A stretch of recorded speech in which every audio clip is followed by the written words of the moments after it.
Puji Tuhan. Kita akan belajar firman Tuhan hari ini. Saya berikan judul pilihan-pilihan kecil yang membawa damai. Kenapa pilihan kecil? Semua dimulai dari perkara sederhana. Sebenarnya damai sejahtera itu pun dimulai dari komitmen-komitmen yang simple. Nggak usah kita pikirannya muluk-muluk, apalagi yang di luar takaran iman. Apa yang kita bayangkan itu nggak usah berlebihan. Semua yang mata belum lihat, telinga belum dengar, itu urusan Tuhan. Bagian kita itu bagian yang sederhana. Pilihan hatimu seperti apa hari ini menghadapi setiap situasi? Apakah kita reaksi atau kita meresponi Roh Kudus? Atau apakah kita lebih merasakan problema itu daripada fokus pada janji? Ada pilihan-pilihan kecil yang kita bisa buat dalam hidup ini, dan itu tidak di tangan Tuhan, itu di tangan Anda dan saya. Dan pilihan-pilihan kecil itu yang membahagiakan. Tahukah, happiness is very simple. Kebahagiaan itu sederhana, dimulai dari komitmen-komitmen yang jelas. Kita baca bersama-sama surat Paulus pada jemaat di Filipi pasal 1 ayat 1 sampai 11. Demikian firman Tuhan, ayat pertama, dari Paulus dan Timotius, hamba-hamba Kristus Yesus, kepada semua orang kudus dalam Kristus Yesus di Filipi, dengan para penilik jemaat dan diaken. Kasih karunia dan damai sejahtera dari Allah Bapa kita dan dari Tuhan Yesus Kristus menyertai kamu. Coba saya jelaskan dulu satu persatu, 2 ayat dulu. Surat Filipi adalah surat dari penjara yang ditulis oleh Paulus bersama dengan Timotius. Makanya bunyinya begini, dari Paulus dan Timotius, hamba-hamba Kristus Yesus, kepada semua orang kudus dalam Kristus Yesus di Filipi. Kita ini semua adalah hamba-hambanya Tuhan Yesus. Baik di depan orang atau tidak ada sepasang mata manusia yang melihat kita. Di mana kita itu hamba? Kapan kita itu hamba Tuhan? Dimulai dari hati kita. Pilihan-pilihan hati kita itu akan menjelaskan kita ini hambanya siapa? Kita ini hamba Allah atau hamba dosa? Ada satu bagian hidup yang tidak seorang pun bisa masuk ke situ, yaitu di dalam sanubari dan batin kita. Dalam manusia batinnya kita ada pilihan-pilihan setiap hari yang harus kita ambil setiap saat. Pastikan kita memuliakan Tuhan, nurut sama Yesus, dan jangan pernah main hakim sendiri atas kehidupan. Dari Paulus dan Timotius, mereka sedang di dalam penjara di Filipi. Namun lihat coba dari tulisan mereka. Meskipun di penjara yang lembab itu juga gelap, dipasung lengan dan tangan. Bahkan kakinya pula. Mungkin di situ ada tikus-tikus berkeliaran dan semua serangga. Tapi Paulus tidak meninggalkan imannya. Demikian pula Timotius. Mereka jaga hati. Mereka pastikan hati mereka itu dipenuhi hadirat Allah. Mereka hanya meresponi juru selamatnya. Mereka tidak terpengaruh dengan keadaan. Orang kalau di penjara, keadaan pasti mempengaruhinya. Tapi Paulus berperang dalam hatinya. No, aku tidak boleh hidup berdasarkan apa yang kulihat. Pengalamanku pun tidak boleh menjadi tuanku. Tapi Tuhanku Yesus Kristus, Dia yang memiliki hatiku. Luar biasa lah ya, luar biasa ya. Dia punya keputusan-keputusan hati yang tetap untuk mengikut Tuhan dalam segala keadaan. Coba lihat ayat 2. Kasih karunia dan damai sejahtera dari Allah Bapa kita dan dari Tuhan Yesus Kristus menyertai kamu. Garis bawahi dua benda, kata benda di sana, yaitu kasih karunia, lalu damai sejahtera. Nanti waktu kita baca ayat-ayat ini, kita bisa mengerti hati Paulus seperti apa. Langsung kita bisa menebak dia ini orangnya seperti apa. Dan kita perlu belajar dari Paulus. Ketika dia tidak bisa kemana-mana, dipasung belenggu. Tapi hatinya tetap memuliakan Tuhan. Dan di sini di ayat 2, Paulus menuliskan, kasih karunia dan damai sejahtera dari Allah Bapa dan dari Tuhan Yesus menyertai kamu. Dia tulis pada jemaatnya di Filipi. Ada kasih karunia tertentu bagi orang-orang yang menjaga hati. Dan ada damai sejahtera bagi mereka. Kata kasih karunia di sini dalam bahasa Inggrisnya grace, yang artinya anugerah. Anugerah itu sesuatu yang kita nggak layak terima. Sesuatu yang bahkan kita tidak bisa menduganya. Anugerah atau kasih karunia itu bahasa simpelnya kado dari Tuhan. Orang itu kalau bersyukur ya, nanti kalau kita lihat ayat 3, aku mengucap syukur dan sebagainya. Orang kalau bersyukur itu pasti terima kado dari Allah. Kado yang saya maksudkan nggak tentu materi ya. Tapi yang pasti ada sukacita, minimal itu pasti diberikan. Orang yang bersyukur itu pasti lebih happy daripada orang yang mengeluh. Pasti ada sukacita Tuhan yang tidak bisa dicuri. Tidak bisa dicuri iblis, tidak bisa dicuri oleh sikon atau situasi dan kondisi. Kasih karunia itu berbagai macam berkat. A sampai Z hanya Tuhan yang tahu. Kalau kita itu jaga hati kita dalam segala waspada, yang bisa mengalir hanya satu, yaitu kehidupan. Nggak hanya itu, kasih karunia, tapi juga ada damai sejahtera. Kata damai sejahtera di sini itu artinya increasing peace. Damai itu bertambah-tambah, nggak bisa berkurang, malah nambah. Iya, kalau kita itu melakukan apa yang dikatakan di ayat 3. Ucapan syukur dan doa, begini firman Tuhan. Paulus ngomong begini, aku mengucap syukur kepada Allah. Allahku, setiap kali aku mengingat kamu. Dan setiap kali aku berdoa untuk kamu semua, aku selalu berdoa dengan sukacita. Aku mengucap syukur kepada Allahku karena persekutuanmu dalam berita Injil, mulai dari hari pertama sampai sekarang ini. Akan hal ini aku yakin sepenuhnya, yaitu yaitu Tuhan yang memulai pekerjaan yang baik di antara kamu, akan meneruskannya sampai pada akhirnya pada hari Kristus Yesus. Memang sudahlah sepatutnya aku berpikir demikian akan kamu semua, sebab kamu ada di dalam hatiku. Oleh karena kamu semua turut mendapat bagian dalam kasih karunia yang diberikan kepadaku. Baik pada waktu aku dipenjarakan, maupun pada waktu aku membela dan meneguhkan berita Injil. Sebab Allah adalah saksiku betapa aku dengan kasih mesra Kristus Yesus merindukan kamu sekalian. Dan inilah doaku, semoga kasihmu makin melimpah dalam pengetahuan yang benar dan dalam segala macam pengertian, sehingga kamu dapat memilih apa yang baik, supaya kamu suci dan tak bercacat menjelang hari Kristus, penuh dengan buah kebenaran yang dikerjakan oleh Yesus Kristus untuk memuliakan dan memuji Allah. Kita akan baca lagi ayatnya satu persatu lalu saya bahas. Pilihan-pilihan kecil apa ya yang mendatangkan kasih karunia dan damai sejahtera? Pilihan-pilihan sederhana seperti apa yang bisa membuat kita menerima kado-kado yang tak terduga dari Allah? Bahkan peace, damai sejahtera yang kita miliki itu bisa bertambah-tambah, bukan berkurang-kurang. Jangan salah pilih. Hatimu jangan salah meresponi. Pilihan-pilihan apa sebagai berikut? Mari kita lihat ayat 3. Aku mengucap syukur kepada Allahku. Pause, berhenti di sana. Ini dia. Lihat. Paulus itu mengucap syukur. Baca lagi ya. Aku mengucap syukur kepada Allahku setiap kali. Gak pernah gagal. Every time. Bukan kadang-kadang atau sesekali. Tapi setiap kali aku mengingat kamu. Coba pikirkan. Orang yang paling kita cinta atau orang yang paling mengasihi kita pun kalau kita ingat-ingat semua baik dan buruknya, pasti ada buruknya juga. Tapi kenapa Paulus berkata, aku mengucap syukur kepada Allah, kepada Allahku setiap kali aku mengingat kamu. Apakah jemaat Filipi itu sempurna? Apakah rekan-rekan sepelayanan Paulus itu gak pernah berbuat salah? Tapi kenapa yang diingat sama Paulus itu hal-hal yang dia syukuri ya? Ini yang namanya secara sengaja mengumpulkan sweet memory.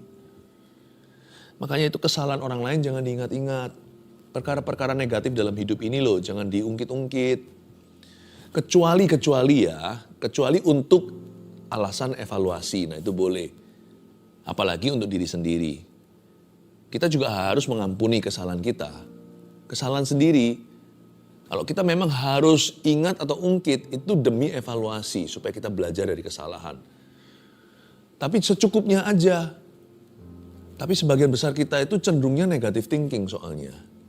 Pikirannya itu loh selalu negatif, lihat donat itu selalu lubangnya. Apa yang diingat-ingat itu selalu yang buruk-buruk. Kadang-kadang tentang orang lain. Tak jarang tentang diri sendiri yang dapat kita temukan dalam diri kita. Aduh, aku nih gini loh, wah, mentalitas kemiskinan, aku nih kasihan loh, aku nih malang sekali. Aku nih gak punya apa-apa, bisnis gak pernah berhasil. Keluarga aku juga gak bahagia, lalu iri hati. Waduh, kalau ditambah dengan iri, udah jadi basi. Gak seperti itu ya, beruntung ya dia punya orang tua kayak gitu. Gak seperti dia ya, beruntung ya suaminya baik. Aduh, orang itu ya punya segala-galanya, lihat itu mobil baru. Awal-awal orang bisa berbelas kasihan dengan Anda. Lama-lama orang bisa mikir ya, loh kok begitu ya? Lama-lama orang bisa lihat sendiri, ternyata problema itu gak di luarnya. Problema itu ada di dalam diri kita. Setiap kali Paulus ingat jemaat di Filipi, gerejanya, rekan-rekan pelayanannya, teman-teman, handai taulan. Dia tidak mengingat yang buruk-buruk tentang mereka. Makanya aku mengucap syukur kepada Allahku tiap kali loh ya, disiplin tinggi, jaga pikirannya. Dia itu secara konsisten. Yang penting itu konsistensi. Bukan positive thinking, tapi semua yang baik, semua yang mulia, adil, kudus, dan manis. Pikirkan semua itu. Aku mengucap syukur kepada Allahku setiap kali aku mengingat kamu. Seolah-olah Paulus itu orang yang suka cari-cari alasan untuk bersyukur. Apa maksudnya cari-cari alasan untuk mensyukuri? Pernahkah Anda bertemu dengan seseorang, bahkan mungkin bisa jadi kitalah orangnya, yang suka-suka cari salahnya orang gitu. Orang itu kalau sudah gak sentimen sama sesamanya, gak suka sama orang tertentu, apapun yang dia lakukan dan katakan itu salah di mata kita, betul gak? Ada aja loh yang kita celah. Selalu ketemu kurangnya. Seputih-putih apapun bajunya, mesti ketemu itu ada dot-dotnya, masih ada kotorannya, ada debunya. Mata manusia itu jeli kalau soal negativitas. Kalau perkara-perkara yang miring itu kita itu sering. Wah, kita itu lama-lama menjadi haters of life. Pembenci kehidupan. Alkitab tidak ajari kita positive thinking, ajari kita godly thinking. Itu beda loh, bukan cuma positif saja. Tapi berpikiran seperti Tuhan. Tuhan itu gak pernah cari masalah sama kita. Tuhan itu malah justru mau selesaikan masalah kita bersama kita. Aku mengucap syukur kepada Allahku setiap kali. Saya skeptis, gak mungkin ini terjadi secara alami. Pasti Paulus lawan arus. Aku mengucap syukur kepada Allahku setiap kali aku mengingat kamu. Kalau mau diingat-ingat sungguhan, pasti ketemu sesuatu yang patut kita keluhkan. Tapi Paulus melawan. Dia berkata, tidak. Apa yang kuingat tentang engkau, tentang kita adalah semua yang mulia, baik, kudus, dan manis. Semua yang layak dipuji. Luar biasa enggak? Ini orang yang suka cari-cari alasan untuk bersyukur. Jangan lupa loh, ditulis di penjara. Sedang dipasung belenggu, dia masih bisa. Kata-katanya begitu manis dan positif. Aku mengucap syukur kepada Tuhan. Kok bisa ya? Ini manusia zero trauma. Padahal Paulus itu dikhianati bolak-balik. Beberapa rekannya namanya Demas, siapa lagi. Kalau dia dizolimi atau dia difitnah. Wah, difitnah sudah kerap kali. Bahkan dipukuli oleh orang-orang yang punya agenda pribadi, dia dimusuhi. Ya, lalu satu mob semuanya. Satu geng lawan dia. Kalau Anda baca kisah para rasul, kelihatan sekali ceritanya. Tapi dia berkata, aku tidak mau ingat-ingat hal-hal itu. Aku mau ingat hal-hal yang patut kusyukuri di hadapan Tuhan. Bahkan hal-hal yang dianggap negatif itu pun masih bisa kusyukuri loh. Gara-gara itu aku jadi tekun, aku jadi tabah. Kok bisa ya? Apapun negatif lemparkan ke dia, jadi produk. Kotoran pun dilemparkan ke dia pun jadi pupuk. Kok bisa ya? Saya kagum sama Paulus. Mau pakai negatif, senjata yang paling negatif, senjata negatif yang paling mutakhir. Sampai ke Paulus panah-panah itu tidak mempan. Setiap senjata ditempa melawan dia tidak berhasil. Malah jadikan peluru keberhasilannya. Dia dianiaya, dia bisa berkata, aku dianggap layak untuk menerima kehormatan ini. Dianiaya karena Kristus. Paulus ngomong begitu, demikian pula rasul yang lain seperti Petrus. Apapun yang buruk, apapun yang malang, apapun yang menyedihkan, apapun yang berupa kutuk, semua diubah jadi berkat. Dan Paulus bisa mendapatkan berkat dari semuanya itu. Ini membuat saya menjadi semakin murni. Penderitaan membuatku semakin dekat dengan Tuhan. Wow, ini orang yang memang sudah tekad hatinya cari-cari, bukan masalah, cari-cari cara untuk bersyukur. Apapun selalu dia bisa temukan butir-butir dan bulir-bulir syukur yang baru. Kalau kita bisa hidup kayak gini, hidup kita akan mengalami increasing peace, akan mengalami kasih karunia, kado-kado dari Allah, dan mengalami damai sejahtera yang bertambah. Ini rahasia awet muda. Ini rahasia bahagia. Bahagia itu bukan memiliki materi lebih banyak lagi.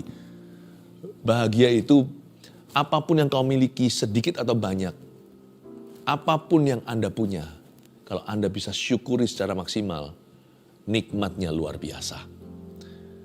Rahasianya di sini, aku mengucap syukur kepada Allahku setiap kali.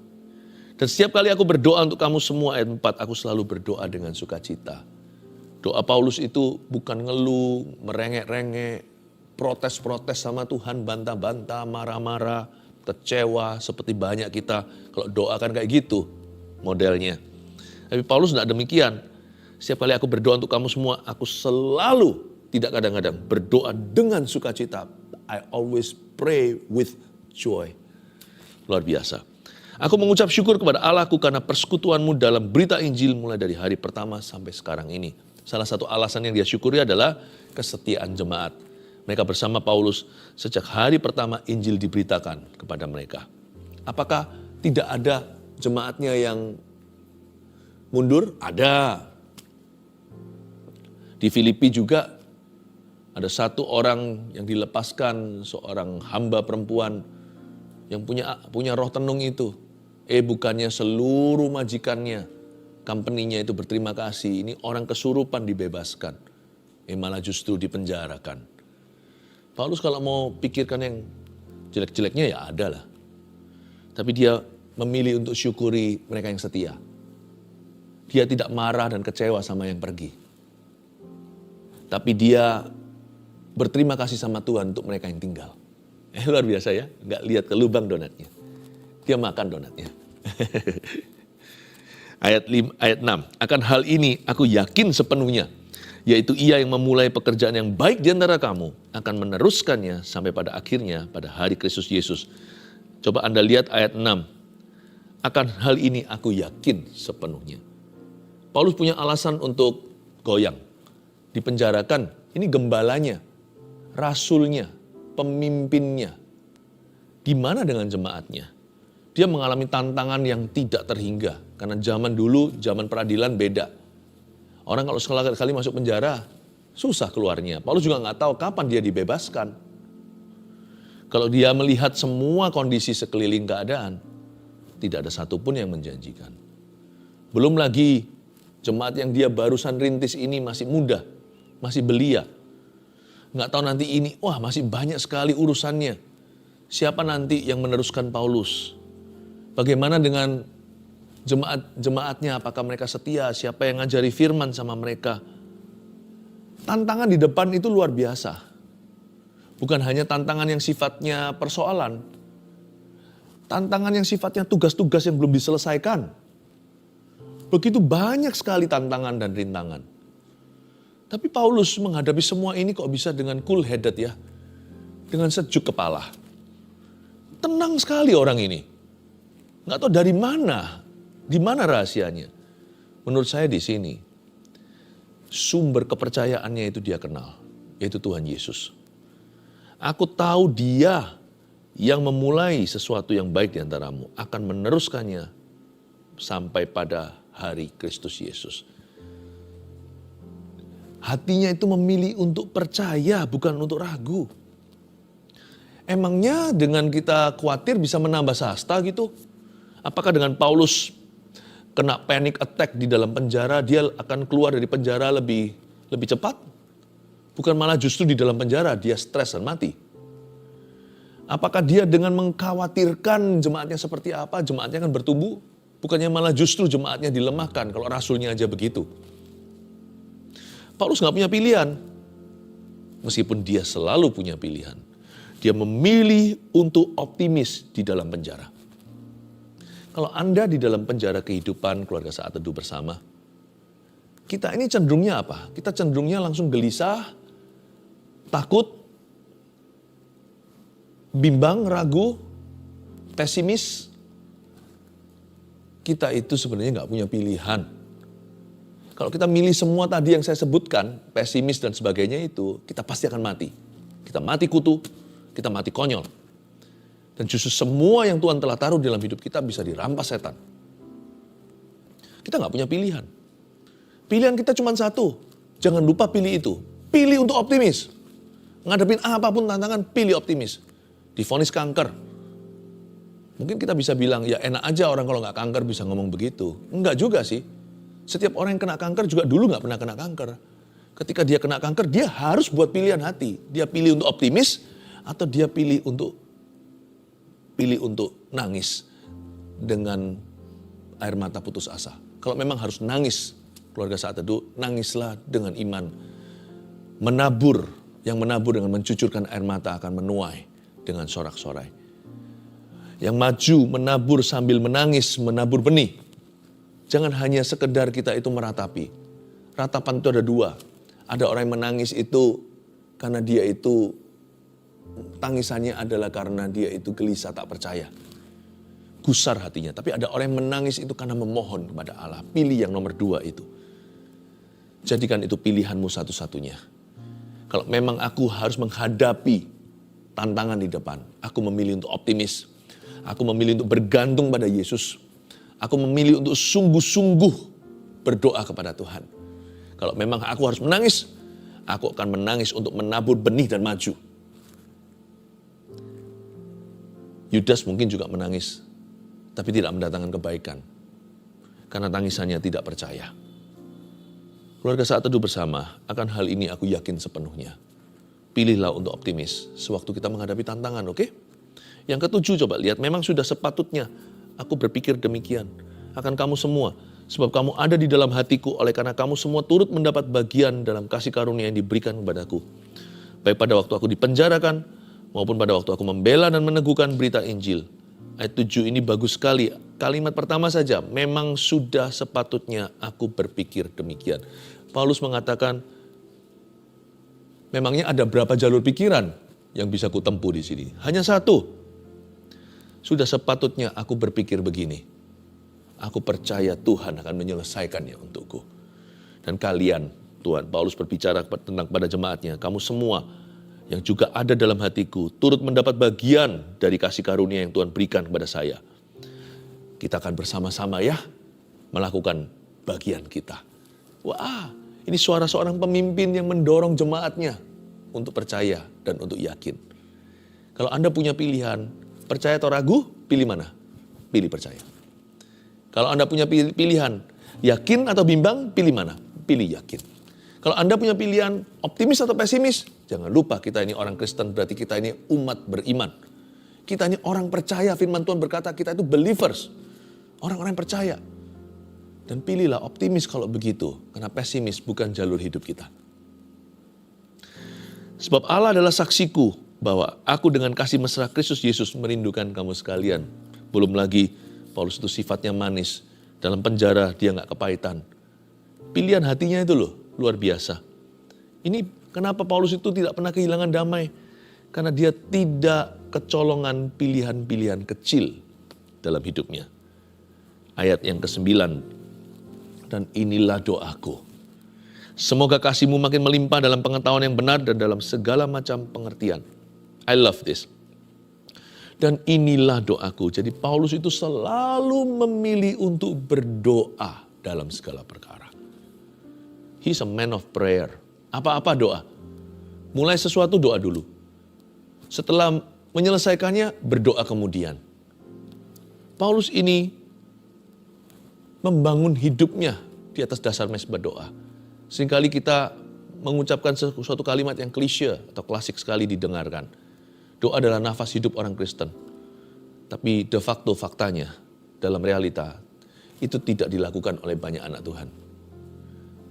Apakah itu doa adalah nafas hidup? Bagaimana kita bisa mengatakan doa adalah nafas hidup kita, kita jarang berdoa? Tapi Paulus tidak begitu. Dia isi hidupnya dengan doa. Di penjara pun dia tetap berdoa. Dan dia berdoa di ayat 10, sehingga kamu dapat memilih apa yang baik. Garis bawahi, sehingga kamu dapat memilih.